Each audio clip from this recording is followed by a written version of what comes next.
د هیبت الله خبرې ولې بې منطقه دي؟ خارج ته تللي خلک ولې بیرته نه راګرځي؟ دا او ډېرې نورې خبرې په همدې ویډیو کې وګورئ او سولا افغان یوټیوب چینل هم سبسکرایب کړئ.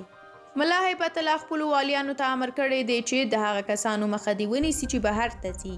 همدې خبرو ته یې بیا په غبرګون کې طاهر حارث لیکلی دي څوک چې د وطنه تللي بیرته دې راشي موږ سره د نظام په جوړولو کې مرسته وکړي. که یو انسان عقل ولري داسې خبره به یې بیخي ذهن ته هم رانشي.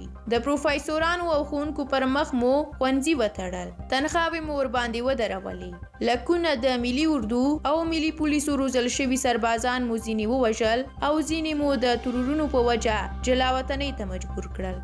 وزارتونو نه مو تحصیل یافته او با تجربه آگاه وزیران، کارمندان، رئیسان او په کارپو خلک وشړل او پر ځای مو د نجیب ننګیال خبره په خیراتونو او سخاوتونو روږدي ملایان کینول. د یوه لوستي او زیرک ولسمشر چوکۍ مو پیریانو ته ورپرېښوده. په نړیوالو سیاستونو او چالشونو پوه او باخبره ځوانان مو ترور او یا مو په کور کینول. لکونه داسې افغانان بیکاره شول چې د کور ټول مصارف یې هماغه ګډو مات نظام ورته پوره کول. په شین زور په وطن ورننوتی ټول خلک درنه وتښتېدل. چا سفارتونو ته قلفونه واچول او چا خپلو وړو او لویو شرکتونو ته.